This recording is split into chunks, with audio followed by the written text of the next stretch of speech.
नमस्कार, मैं हूं सूरज चौहान के और आप देख रहे हैं बिंदास बोल। बिंदास में हम आपके सामने मुद्दा लेकर आए हैं।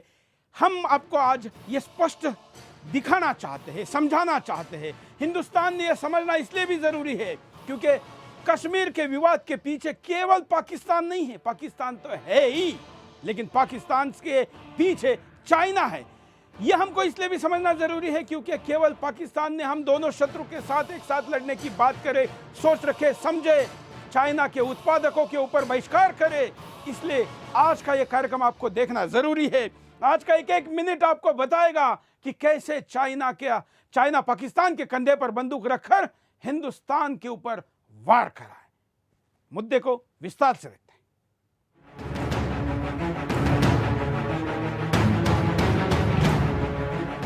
पाकिस्तान लगातार आतंकवाद को बढ़ावा दे रहा है।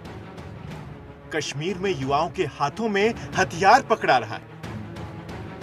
कश्मीर के देशद्रोही अलगाववादी लगातार कश्मीरी युवाओं को हिंसा करने के लिए भड़का रहे हैं। लेकिन अब इसका दूसरा पहलू भी सामने आने लगा।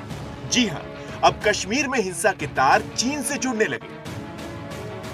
चीन पाकिस्तान चीन आर्थिक कॉरिडोर से दुनिया का ध्यान हटाना चाह रहा है। इसलिए चीन कश्मीर में हिंसा को बढ़ावा दे रहा है, क्योंकि पाकिस्तान जैसे पिद्दी देश की कहां औकात जो लगातार कश्मीर के आतंकियों को पैसा दे सके। पाकिस्तान से तो अपनी ही आग नहीं बुझ रही, दूसरों के घरों में आग लगाने की कहां औकात है। वहीं भारत लगातार चीन पाकिस्तान कॉरिडोर का विरोध कर रहा है, क्योंकि ये भारत के अभिन्न अंग कश्मीर से होकर गुजरता है। ऐसे में भारत का ध्यान पाकिस्तान चीन कॉरिडोर से हटाने के लिए चीन कश्मीर में हिंसा को बढ़ावा दे रहा है, क्योंकि चीन का बहुत बड़ा हित चीन पाकिस्तान कॉरिडोर से जुड़ा है। दरअसल चीन ग्वादर बंदरगाह के जरिए अपने सबसे बड़े प्रांत शिनजियांग को रोड से जोड़ना चाह रहा है। अगर चीन ग्वादर बंदरगाह से जुड़ जाता है तो चीन को दुनिया से व्यापार में सहूलियतें होंगी। अभी चीन अमेरिकी और यूरोपीय देशों से व्यापार के लिए चीन सागर के लंबे मार्ग पर निर्भर है। चीन को यूरोप और अमेरिका से व्यापार के लिए अपने जहाजों को भारतीय समुद्र से गुजारना पड़ता है। ऐसे में अगर कहीं भारत और चीन का युद्ध हो गया तो भारत चीन के समुद्री मार्ग में बाधा बन सकता है।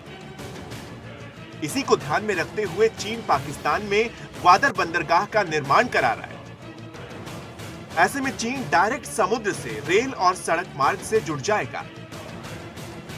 चीन पाकिस्तान चीन कॉरिडोर को हर हाल में सफल होते देखना चाहता है, क्योंकि चीन पाकिस्तान कॉरिडोर का बलूचिस्तान, गिलगिट और बाल्टिस्तान के लोग विरोध कर रहे हैं। बलूचिस्तान वासियों का मानना है कि पाकिस्तान ने बलूचिस्तान को चीन के हाथों बेच दिया। अब चीन और पाकिस्तान दोनों मिलकर बलूचिस्तान के प्राकृतिक संसाधनों का तेजी से दोहन करेंगे। दूसरी ओर पाकिस्तान ने गुलाम कश्मीर के गिलगिट और बाल्टिस्तान को चीन के हवाले कर दिया। ऐसे में गुलाम कश्मीर के वासी चीन और पाकिस्तान का विरोध कर रहे हैं। गुलाम कश्मीर के लोग कहते हैं कि कश्मीर पाकिस्तान की बपौती नहीं है जो चीन को खैरात में दे दिया जाए।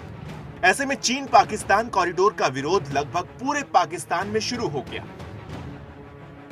बलूचिस्तान, गिलगिट और बाल्टिस्तान के लोगों के विरोध को कम करने के लिए पाकिस्तान ने फिर से कश्मीर का मुद्दा उछाल दिया, क्योंकि पाकिस्तान में हो रहे मानवाधिकार हनन को लेकर दुनिया सक्रिय हो गई है। यूरोपियन यूनियन ने पाकिस्तान को चेतावनी दी पाकिस्तान में होते मानवाधिकार हनन को लेकर। ऐसे में कश्मीर को सुलगाकर पाकिस्तान और चीन दुनिया का ध्यान भटकाना चाहते हैं। अब सबसे बड़ा सवाल है पाकिस्तान के साथ चीन को भी घेरा जाए, क्योंकि अब चीन ही पाकिस्तान का स्पॉन्सर बनने लगा है।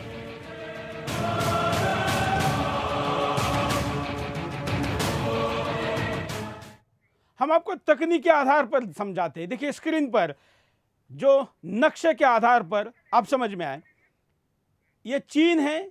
चीन को अगर दुनिया के साथ, खास करके पश्चिम के साथ व्यापार करना है तो जो टेढ़ी मेढ़ी लाइन आपको दिख रही है वो समुद्र के द्वारा है।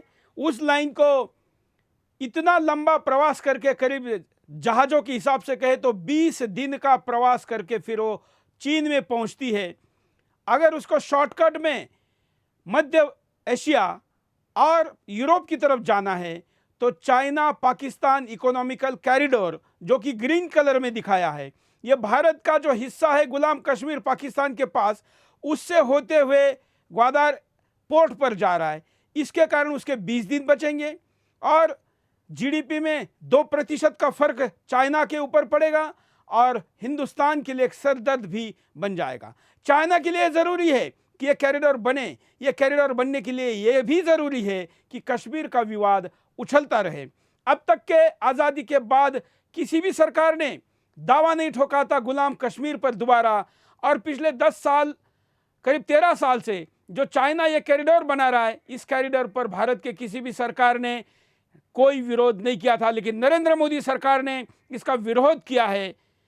कश्मीर जलता रहे ये चाहता है चाइना। ये और नक्शे हम आपको कॉल के दौरान भी दिखाएंगे। हमारे साथ 2 विशेष अतिथि जुड़े हैं, ब्रिगेडियर बी.डी. मिश्रा जी और टीपीएस त्यागी जी। आप दोनों का स्वागत है। बी.डी. मिश्रा जी के पास चलते हैं। बी.डी. मिश्रा जी, जिस देश के पास खुद के लिए खाने को कुछ नहीं है, वो पाकिस्तान में आतंकवाद स्पॉन्सर करता है, इसके पीछे चाइना है। मैं ये समझता हूँ कि पाकिस्तान का आज एक ऐसा सिस्टम है जिसमें आपको ताजुब होगा, जो पाकिस्तान की आईएसआई, पूरी आर्मी नहीं, आईएसआई हिंदुस्तान के खिलाफ आतंकवादियों को पैसा देती है, वो बजट पाकिस्तान की हेल्थ मिनिस्ट्री का जो पूरे उनके सरकारी अस्पतालों पर खर्च होता है उनके अवाम के लिए, उनके अवाम के स्वास्थ्य के लिए, उससे ज़्यादा है। तो कहने का मतलब यह है कि उनकी प्रायोरिटी यह है कि चाहे उनकी आवाम भूखी रहे, चाहे उनकी आवाम पिछड़ी रहे, चाहे उनके यहाँ तरक्की हो या न हो, वो 2 काम करेंगे। एक, वो न्यूक्लियर वेपन्स डेवलप करेंगे और दूसरा, भारत के खिलाफ आतंकवाद को एक्सपोर्ट करेंगे। यह उनका मुद्दा है, आवाम से कोई मतलब नहीं। उनके आर्मी वालों का, उनके आर्मी के जनरल्स का, उनकी बड़ी बड़ी इमारतें, बड़े बड़े उनके महल, यह बरकरार रहें, उनकी कुर्सी बरकरार रहे, उनका ऐशो आराम बरकरार रहे। जैसे मुशर्रफ साहब, उनके ऊपर ट्रेजन का चार्ज है, उनके ऊपर देशद्रोह का चार्ज है, लेकिन वो अपने फार्म हाउस में रहते हैं और पाकिस्तान की कोर्ट उनके फार्म हाउस में जाके हियरिंग पर सुनवाई करती है।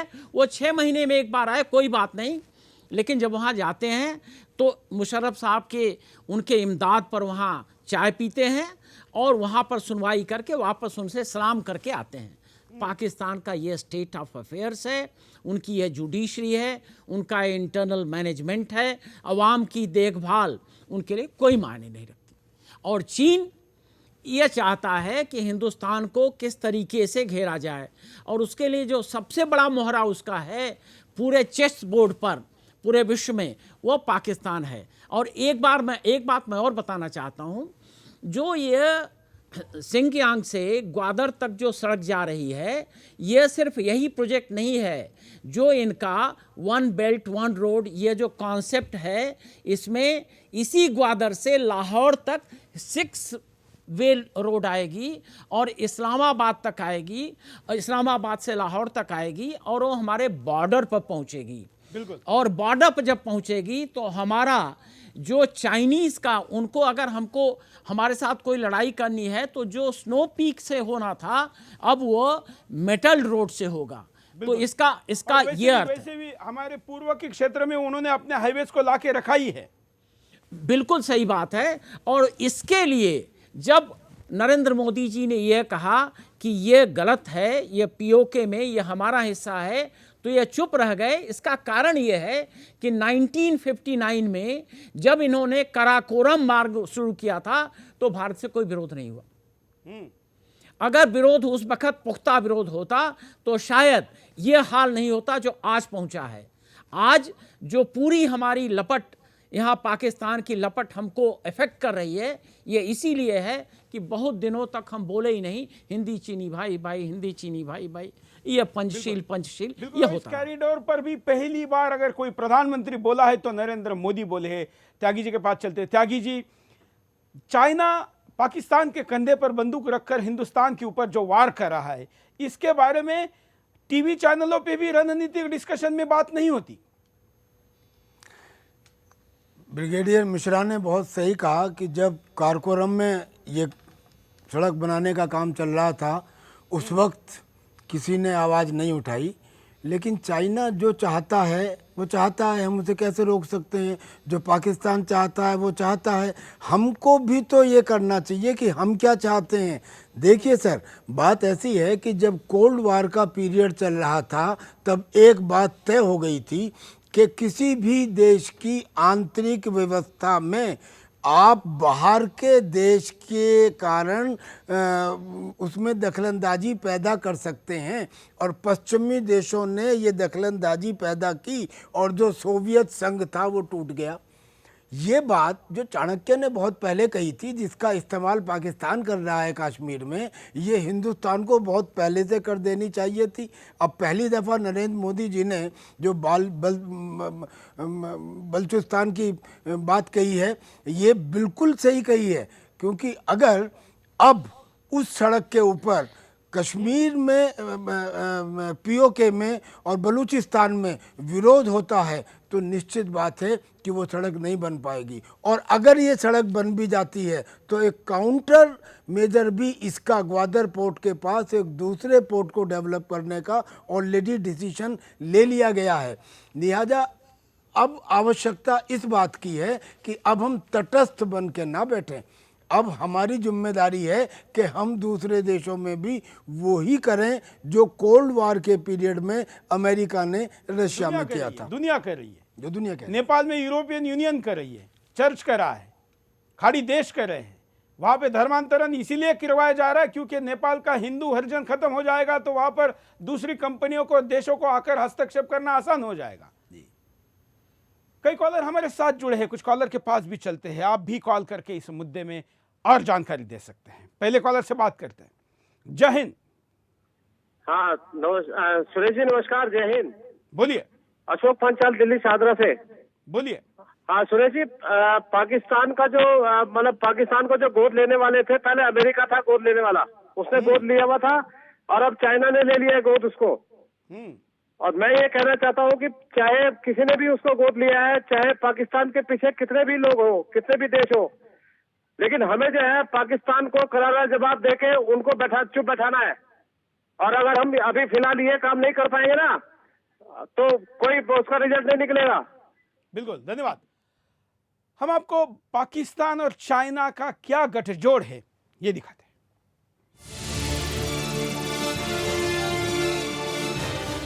आतंकवाद के मुद्दे पर पाकिस्तान दुनिया के सामने बेपर्दा हो गया।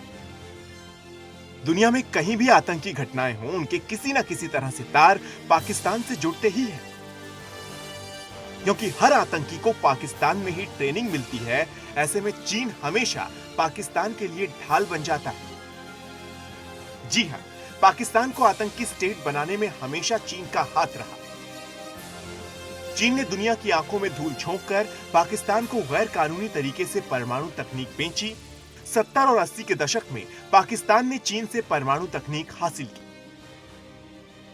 यही नहीं, परमाणु रिएक्टर बेचे चीन ने पाकिस्तान को। ऐसे में आज पाकिस्तान रूस, अमेरिका और चीन के बाद सबसे ज्यादा परमाणु हथियार बनाने वाला देश बन गया। चीन की दी हुई परमाणु तकनीक को पाकिस्तान ने कई देशों को गैर कानूनी तरीके से बेचा।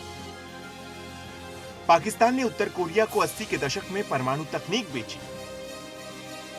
पाकिस्तान ने परमाणु तकनीक के बदले ओंडोंग मिसाइल को उत्तरी कोरिया से लिया। यही नहीं, पाकिस्तान ने ईरान और लीबिया जैसे देशों को भी परमाणु तकनीक बेची। इससे न सिर्फ दुनिया असुरक्षित हुई बल्कि आतंकवाद को भी बढ़ावा मिला। चीन दुनिया की नजरों में धूल झोंककर पहले भी भारत के खिलाफ साजिश रचता रहा। कोरिया युद्ध का फायदा उठाकर चीन ने पहले तिब्बत पर कब्जा किया, फिर चीन ने नेहरू की बढ़ती लोकप्रियता से घबराकर भारत पर हमला कर दिया। चीन की साम्राज्यवादी नीति से हमेशा उसके पड़ोसी घबराए हुए रहते हैं। चीनी समुद्र में चीन अपनी दादागिरी दिखा रहा है। अंतर्राष्ट्रीय कोर्ट हेग के फैसले को मानने से चीन ने इनकार कर दिया। ऐसे में चीनी सागर में आने वाले सभी 9 देश परेशान हैं। वहीं अब चीन भारत को कमजोर करने के लिए कश्मीर मुद्दे को हवा देने में लगा है। चीन पाकिस्तानी आतंकियों को बचाने के लिए संयुक्त राष्ट्र संघ में वीटो कर देता है। जब पाकिस्तानी आतंकियों ने पठानकोट के सेना बेस पर हमला किया तो भारत ने इंडियन मुजाहिदीन के चीफ के खिलाफ यूएनओ में प्रस्ताव लाया। इससे पाकिस्तान पर आर्थिक प्रतिबंध लगते, लेकिन चीन ने भारत के प्रस्ताव को वीटो कर दिया। ऐसे में चीन ने आतंकियों को बचाने का गैर कानूनी काम किया, क्योंकि चीन हर हाल में पाकिस्तान को बचाना चाहता है। वहीं चीन अब पाकिस्तान के लिए दुनिया का सबसे अधिक हथियार निर्यात करने वाला देश हो गया है। चीन ने पाकिस्तान को अभी 8 परमाणु पनडुब्बी देने का वादा किया। ऐसे में चीन पाकिस्तान को न सिर्फ बचा रहा है, बल्कि उसकी आर्थिक मदद भी लगातार कर रहा है।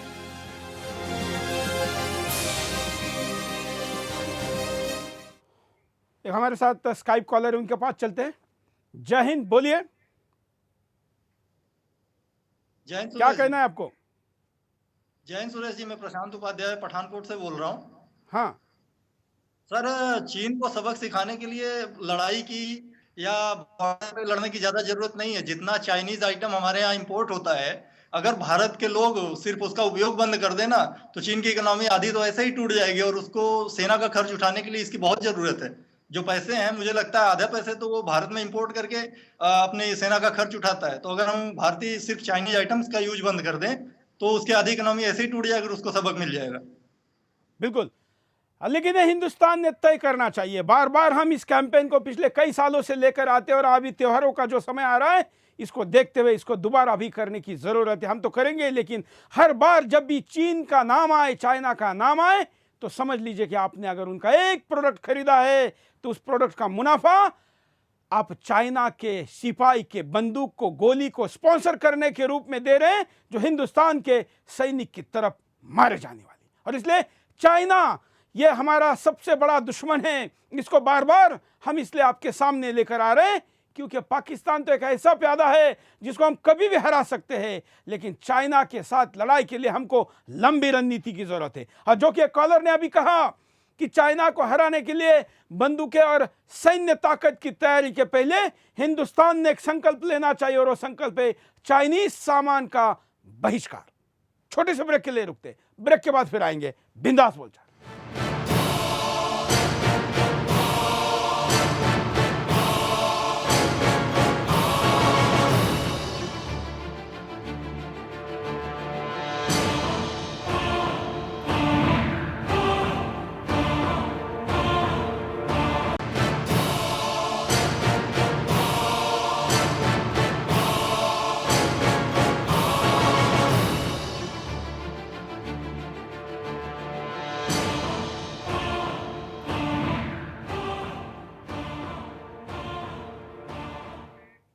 ब्रेक के बाद आपका एक बार फिर से स्वागत है। आप बिंदास बॉल देख रहे हो, और बिंदास में आपके सामने हम मुद्दा लेकर आए, चाइना के खलनायक के रूप को हम आपके सामने बता रहे। पाकिस्तान के प्यादे को बार बार हिंदुस्तान के खिलाफ टकरा कर हिंदुस्तान को डिस्टर्ब करता रहना, यह चीन की लंबी रणनीति का हिस्सा रहा है। चीन जानता है कि अगर खुद टकराएगा तो और दुश्मनों की संख्या बढ़ेगी, और प्रत्यक्ष टकराव कभी भी अच्छा नहीं रहेगा। चीन यह भी जानता है कि ये जो शताब्दी है ये एशिया की है, और इसमें अगर सबसे बड़ा दावेदार अगर कोई है तो हिंदुस्तान है, क्योंकि हिंदुस्तान के पास एक ऐसा प्रधानमंत्री है जो इस एशिया का नेतृत्व करने का दम भरता है, और दुनिया उसकी तरफ एक आशा की नजर से देख रही है। ऐसे में चाइना के विरुद्ध पूरी दुनिया जा रही है, और फिर दक्षिण चीन समुद्र का मुद्दा हो या मानवाधिकार से लेकर तमाम प्रकार के मुद्दे हो, आर्थिक क्षेत्र में कहा जाए तो अपनी करेंसी का रेट लगातार गिराकर दुनिया के बाजार में अपना माल बेचकर दुनिया के मंदी लाने का काम करने का अभी षड्यंत्र क्यों न हो, चाइना के खिलाफ पूरी दुनिया है। ऐसे में हिंदुस्तान के साथ अगर दुनिया आ जाएगी तो हिंदुस्तान आने वाले दिनों में दुनिया का एक महत्वपूर्ण शक्ति के रूप में विकसित होगा, और ऐसा कोई भी पड़ोसी नहीं चाहेगा। और इसलिए भी हिंदुस्तान को डिस्टर्ब रखना चाइना के राष्ट्रीय रणनीति का हिस्सा है। हमारे साथ 2 रक्षा विशेषज्ञ हैं, हमारे साथ तमाम कॉलर जुड़े हैं। कुछ कॉलर के पास चलते, उसके बाद हम पैनल से डिस्कस करेंगे। जय हिंद, मैं ललित बोल रहा हूँ बाराबंकी से। बोलिए। चाइना भारत में व्यापार करके जो भी पैसा कमाता है वो पैसा पाकिस्तान को फाइनेंस करके भारत में ही आतंकवाद फैला रहा है। तो उसके लिए हमें जो है इसका विरोध करना चाहिए। किसी भी तरह का पैसा जो है चाइना के पास ना जाए, क्योंकि वो वही पैसे से गोली खरीद के भारत में ही हमला करेगा। बिल्कुल, धन्यवाद। एक और कॉलर के पास चलते हैं। जय हिंद, बोलिए। हेलो, हाँ नमस्कार सर। हाँ चौहान साहब, मैं पहली बार आपके इस चैनल पे बात कर रहा हूँ। और मेरे को बहुत ही फक्र है और बड़ा गर्व है, बधाई भी है आपको कि आपका ये चैनल बहुत अच्छा चैनल है और बेबाक और बहुत साफ गोई से आप इस पे बात करते हैं। अच्छा, मेरा प्रस्ताव ये है, मेरा सुझाव ये है कि सबसे पहले भारत देश को आप मोदी जी को ये बात जरूर आगे भी फॉरवर्ड कराएं कि सबसे पहले हमें चीन के लिए रोकथाम करनी होगी। पाकिस्तान से तो करनी है, वो तो दुष्ट एक ऐसा राष्ट्र है कि जो हमेशा हमेशा भारत के खिलाफ भी है, उसकी तो नींव ही घृणा से पैदा हुई है। हेलो, हाँ बोलते रहिए आप। हाँ, लेकिन मैं ये चाहता हूँ कि पहले चीन का इलाज क्या है, और चीन का इलाज सबसे उत्तम इलाज हमारे लिए होगा कि हम चीन की बनाई हुई जितनी भी इंडिया में चीजें आती हैं, जितनी भी वहाँ से हम इंपोर्ट करते हैं और हमारे लोग वहाँ से मंगा रहे हैं, सबसे पहले हम उनका बाइकआउट करें। और हमारी पब्लिक भी, राष्ट्र प्रेमी जितने भी लोग हैं वो भी, और हमारे प्रधानमंत्री जी भी, गवर्नमेंट भी ये करे कि चीन के माल पे सब पे पाबंदी लगाए, तो मैं समझता हूँ कि तिलमिला जाएगा और ये पीछे हटेगा। बिल्कुल, धन्यवाद। बीडी मिश्रा जी के पास चलते हैं। मिश्रा जी, जिस प्रकार से ये पूरा मुद्दा एक रणनीति के तौर पर हिंदुस्तानियों के सामने जाना चाहिए, सरकार तो हमारी ऐसी नीति या स्वभाव भी, क्या कैरेक्टर भी देश का नहीं रहा है कि हम कोई छुपी नीति किसी देश के बारे में कुछ रखें और पब्लिकली कुछ और करें, जैसे कई देशों की होती है, अमेरिका भी है और तमाम लोगों की है। चाइना के प्रति हमारे सरकार ने कभी नकारात्मक संदेश हिंदुस्तान में देने का प्रयास नहीं किया, लेकिन क्या सामाजिक संस्थाएं, हिंदुस्तान का मीडिया, तमाम आप जैसे लाखों जो पूर्व सैनिक है, ऐसे लोगों ने मिलकर कैंपेन नहीं चलाना चाहिए? सुरेश जी, मैं आपसे एक और निवेदन करना चाहूँगा। जितने आपके कॉलर हैं, ऐसा कोई कॉलर नहीं था जिसने यह ना कहा हो कि चीन का जो सामान हिंदुस्तान में आ रहा है वह सामान हम न खरीदें तो पाकिस्तान को थप्पड़ लगेगा, और चीन को तो लगेगा ही, लेकिन ज़्यादा बड़ा थप्पड़ पाकिस्तान को लगेगा। लेकिन एक मुझे हैरत है, बहुत बड़ी हैरानगी है, जब हम all party delegation Rajnath Singh ji ले जाते हैं कश्मीर में, तो वहाँ पर सीताराम येचूरी, डी राजा और शरद यादव ये लोग चले जाते हैं, त्यागी जी जेडीयू के वो कुछ और कहते हैं। लेकिन ये बताइए कि क्या इन लोगों ने, बरखा दत्त, राजदीप सरदेसाई, क्या किसी ने यह बात कही जो आपके कॉलर कह रहे हैं? क्या आपके कॉलर उनसे ज़्यादा पढ़े लिखे हैं? क्या आपके कॉलर जरूर उनसे ज़्यादा देशभक्त हैं, क्योंकि यह कह रहे हैं वो नहीं कह रहे हैं? अफसोस की बात यह है कि जो पार्लियामेंट में बैठे हुए हैं, जिन लोगों के अधिकार में यह बातें हैं, जिनका अख्तियार है और जिनका यह कर्तव्य है, वो क्यों नहीं बोल रहे हैं? समझ में नहीं आता है कि क्या ये लोग पार्लियामेंट में जब जाते हैं तो देशभक्ति का एक ही मापदंड रखते हैं कि प्राइम मिनिस्टर मोदी को अटैक करो। क्या ये इनके समझ में, मतलब आपके चाइना नहीं है? आप जिन पत्रकारों का नाम ले रहे हैं ये भी चाइना के खिलाफ नहीं बोलेंगे, लेकिन मोदी के खिलाफ बोलेंगे। नहीं, मैं पत्रकार तो ये तो मैं इसलिए कह रहा हूं कि ये लोग पेड हैं, पेड एजेंट हैं। लेकिन जो वहां पर पार्लियामेंट में बैठे हैं, राज्यसभा में और लोकसभा में, ये कि इनके बात ये समझ में, आपके यहाँ कोई भी कॉलर, मैं समझता हूं कि कोई न एमएलए है उसमें, न कोई एमपी है, न किसी पार्टी का जनरल सेक्रेटरी है, और न किसी पार्टी का प्रेसिडेंट है, लेकिन फिर भी यह बात उठा रहे हैं। ये क्यों नहीं उठा रहे हैं? इसीलिए उठा रहा है, बल्कि इसीलिए उठा रहा है। नहीं, मैं ये कह रहा हूं कि क्या कर्तव्य आम जनता का ही बनता है, वो बेचारा नहीं खरीदेगा। जितने लोग आपके कॉलर रहे हैं, जो लोग भी बात कर रहे हैं, उसके घर में न तो पटाखे आएंगे चीन के, न चीन की राखियां आएंगी, और न चीन का क्रॉकरी आएगा, न कटलरी आएगा। लेकिन जितने भी नेताओं का मैंने नाम लिया है, आप उनके घर में जाके देखें। अफसोस की बात है, देशभक्ति का माने सिर्फ इनका यह है कुर्सी पर बैठना, पार्लियामेंट में अनाप शनाप बात करनी, और पूरा जितना लेजिस्लेशन का प्रोसेस है उसमें अंगा डालना, जो कि देश के हित में है। आप देखिए जीएसटी बिल, इस पर कितना सर्कस हुआ, कितनी करामातें दिखाई गईं, क्या क्या इसमें वोट बैंक की पॉलिटिक्स हुई। लेकिन मैं ये कहता हूं कि अगर वाकई देश में तुम रहना चाहते हो, देश ही नहीं रहेगा तो तुम्हारी कुर्सी और तुम्हारी पार्लियामेंट रहेगी?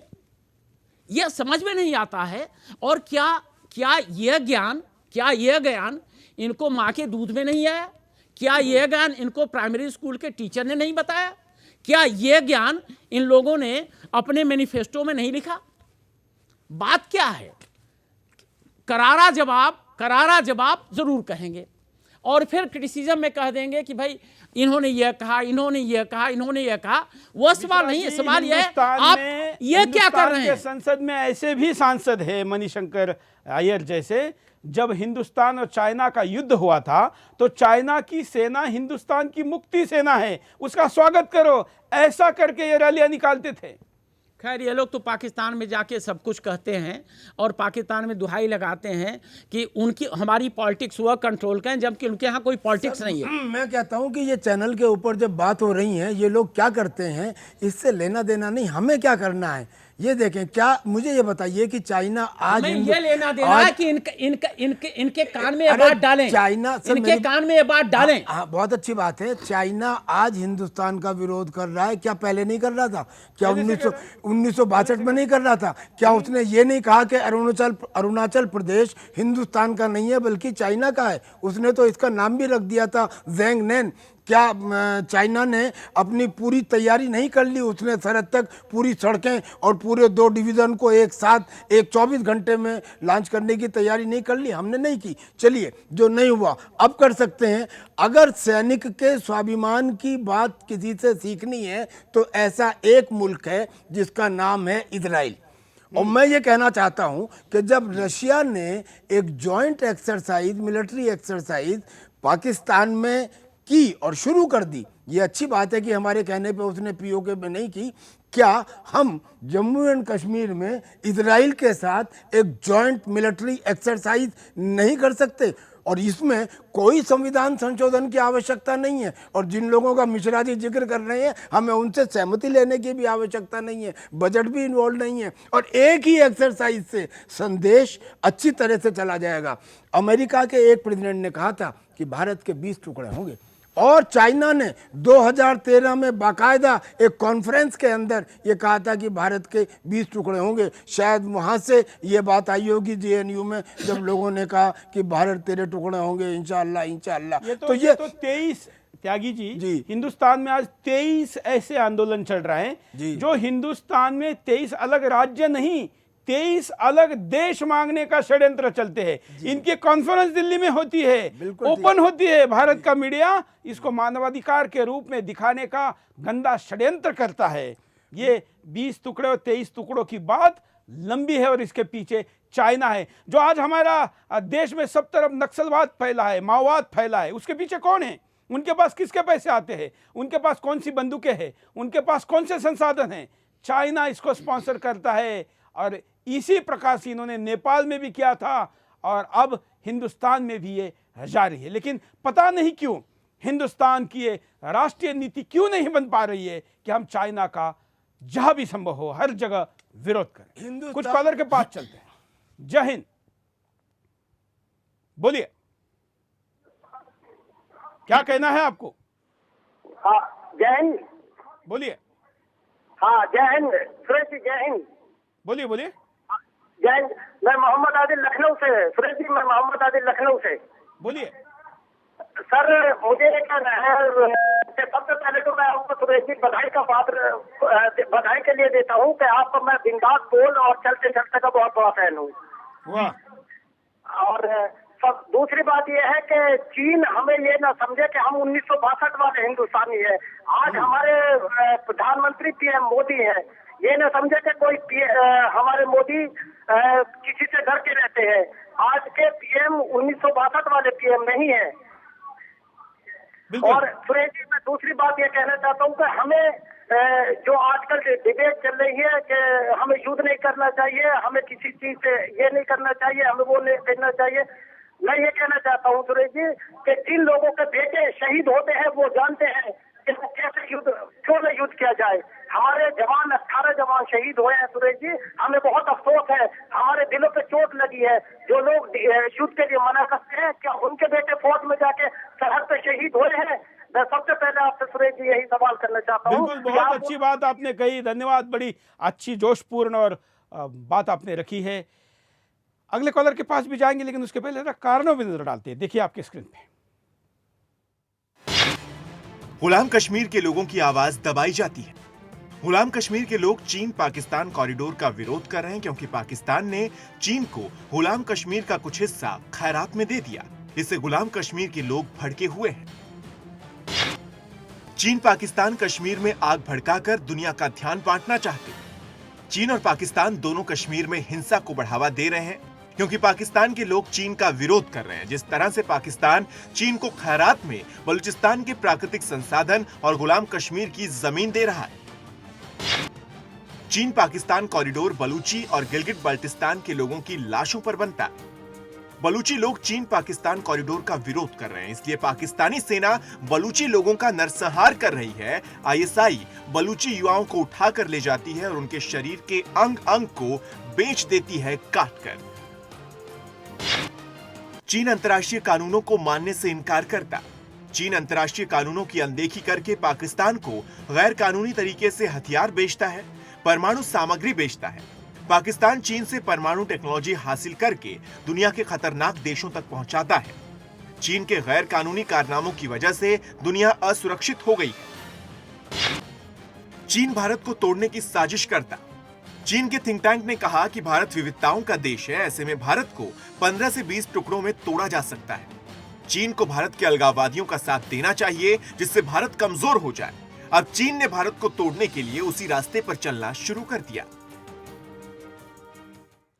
बीडी मिश्रा जी के पास चलते। बीडी मिश्रा जी, इस मोमेंट के परिणाम आपको क्या दिखेंगे? अगर हम चाइना के प्रति कोई अपना रवैया नहीं बदलेंगे तो क्या परिणाम होंगे? तो कुछ परिणामों पे चर्चा करेंगे, उसके बाद हम उपाय की दिशा में भी जाएंगे।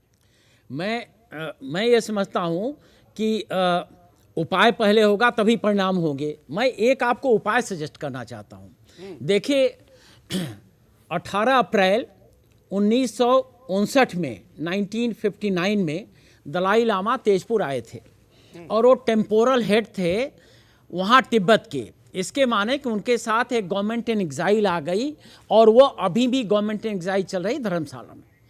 17 अप्रैल 1971 में कलकत्ता में बांग्लादेश की गवर्नमेंट इन एग्जाइल बनी थी। और आज के दिन में जो चीन का एक और पाकिस्तान का इकोनॉमिक कॉरिडोर है वो सबसे ज़्यादा बलूचिस्तान को वो इन्फ्लुएंस करता है। बलूचिस्तान के तमाम ऐसे लीडर हैं जो कि हमारे यहाँ असलम मांग रहे हैं। मेरा सजेशन यह है कि आप भी एक प्रोग्राम करें और जिसमें राजनयिकों को बुलाएं कि क्या यह समय नहीं आ गया है कि Bharat government of Balochistan in exile को इस्टेब्लिश करे। और एक बात मैं वो कहना चाहता हूँ, सिर्फ नरेंद्र मोदी जी के पास ये मनोबल है कि वो इसको अपने कॉन्स्टिट्यूएंसी बनारस में कर सकते हैं और किसी के पास मुझे लगता नहीं कि आज के दिन में इतना मनोबल है। तो मैं ये समझता हूँ कि अगर चीन को हिट करना है तो उसका जो चीन पाकिस्तान इकोनॉमिक कॉरिडोर है जो बलूचिस्तान से गुजर रहा है वो पहला स्टेटमेंट होगा government of Balochistan in exile कि यह बंद हो। ये हमारे देश में है कि अगर मैं बोल लूं तो आप बोलिएगा। आप बोलिए। नहीं, मैं इसी बात पे बोलना चाहता हूं कि अगर हमको देने में कंप्लीट कर लूं तो आप, मैं ये समझता हूं कि यह समय आ गया है और इस समय में मनोबल की आवश्यकता है, राजनीतिक एक ताकत की आवश्यकता है, राजनीतिक एक निर्णय की आवश्यकता है। लेकिन जब बलूचिस्तान में वहाँ पर नारियों पर इतना अत्याचार हुआ हर तरीके का और हम लोगों ने दिया हुआ है आश्रय, तो आज ये समय आ गया, ये होना चाहिए। आप इसको टेकअप करिए। बहुत अच्छा लगता है सुनने में कि भाई बलूचिस्तान की गवर्नमेंट इन एग्जाइल हिंदुस्तान के अंदर बना दी जाए, लेकिन ईरान नहीं चाहता। ईरान बलूचिस्तान की इंडिपेंडेंस नहीं चाहता। ये ज़रूरी नहीं है कि जो ईरान चाहता है हम वो करें, लेकिन इस वक्त चूंकि हम एक ऐसे पोर्ट को डेवलप कर रहे हैं जो ग्वादर को अपोज कर सकता है, ग्वादर का जवाब दे सकता है, लिहाजा इस वक्त ये टाइम नहीं, इस वक्त टाइम ये है कि हम बैटल ग्राउंड चेंज करें।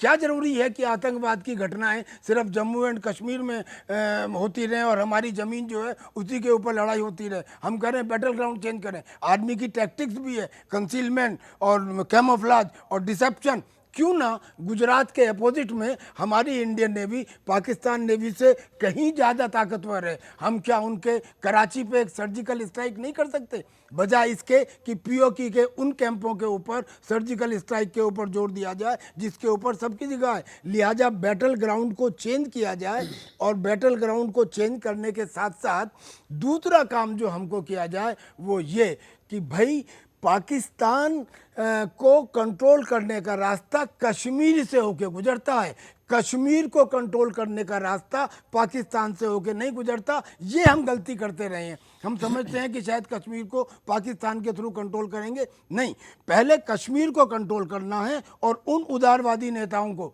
जैसे गुज्जर मुस्लिम से सरदार खान हैं, अहमद हैं, तारिक अहमद हैं। त्यागी जी आपको अपडेट करना चाहूँगा कि कल हमारे पास सहगल जी आए थे, उन्होंने बताया कि वहाँ पर कुल जिले जितने हैं उनमें से केवल 5 जिले, और 5 में भी 3 जिले, 22 में से केवल 3 जिलों में ये देशद्रोहियों का जो बोलबाला है उसमें से भी वो 5% है। करेक्ट। जिनको हिंदुस्तान के तथाकथित सेकुलर टीवी वाले ज़्यादा दिखाते हैं और उनको वहाँ पर हीरो बनाने की कोशिश करते हैं, इन लोगों की कश्मीर में कोई औकात नहीं है।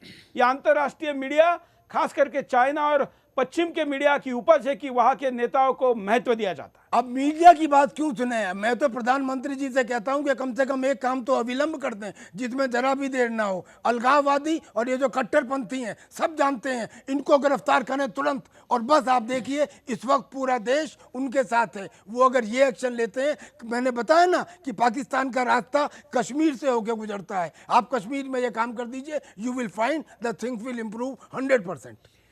चाणक्य जी, मैं एक बात और कहना चाहता हूँ। जहाँ तक ईरान का सवाल है, 1971 में जब वार हुई थी, तो शायद ये बहुत लोग नहीं पता है, तो अमेरिका ने ईरान और जॉर्डन, जिनको इन्होंने F-16 फाइटर्स दिए हुए थे, दोनों देशों से कहा कि आप पाकिस्तान में हमारे हवाई जहाज और अपने पायलट भेजो।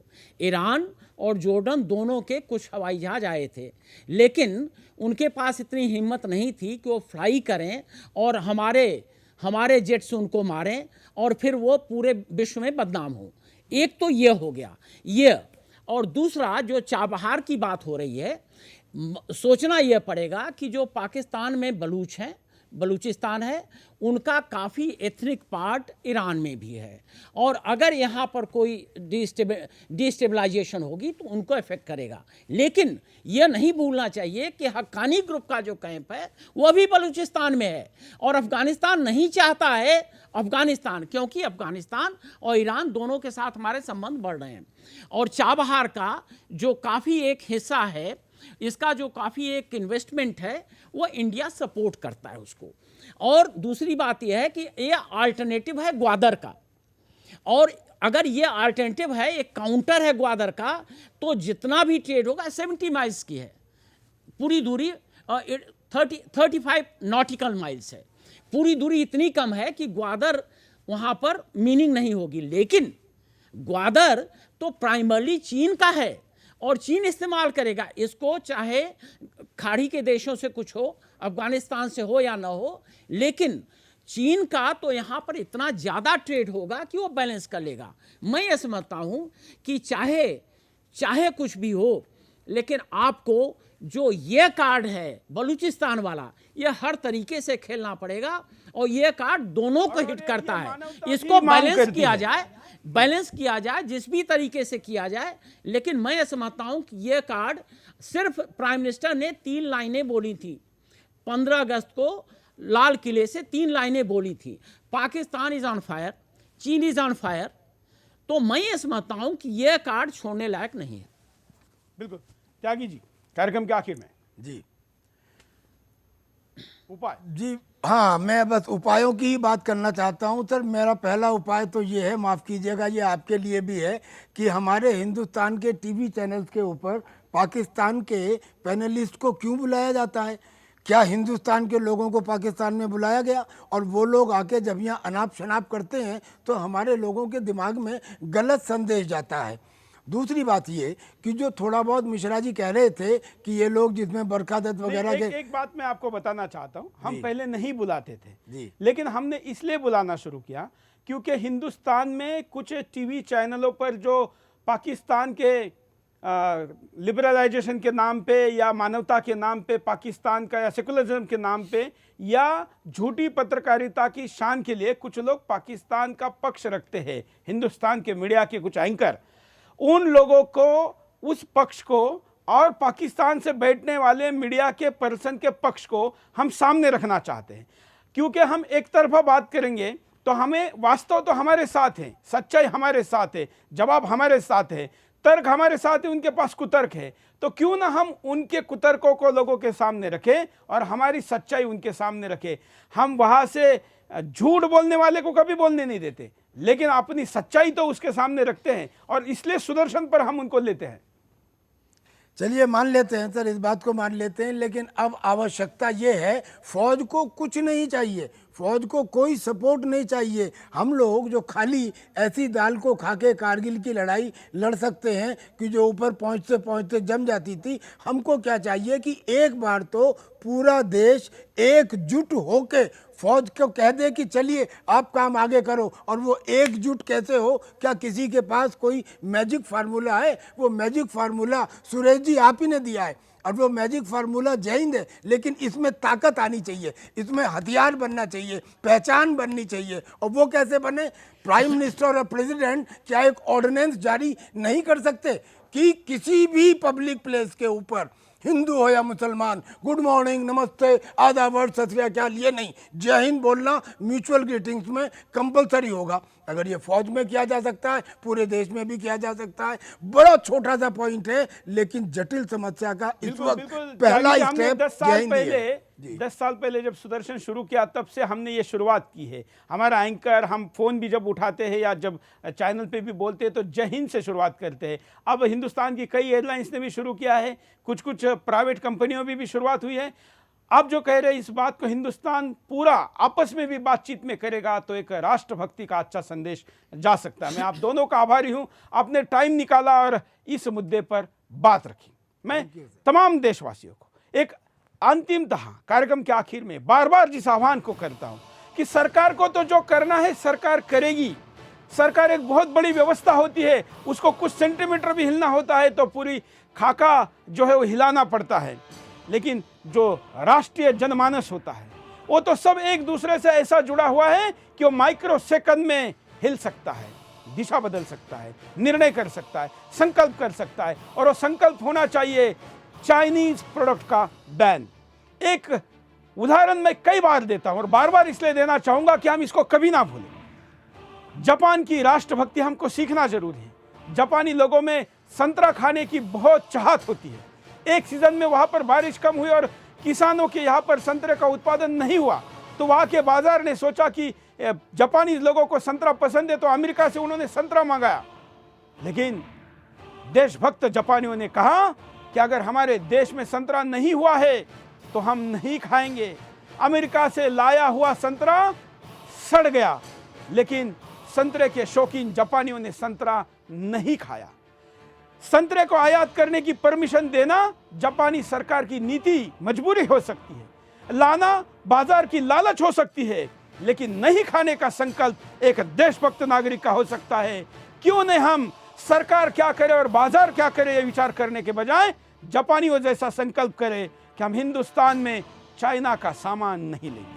यह सबसे महत्वपूर्ण और हमने इसी सेकंड से पूरा करने का संकल्प है जो संभव है, इसको करिए। चाइना के प्रोडक्ट को बायकॉट करिए। आज के लिए इतना ही। जय हिंद।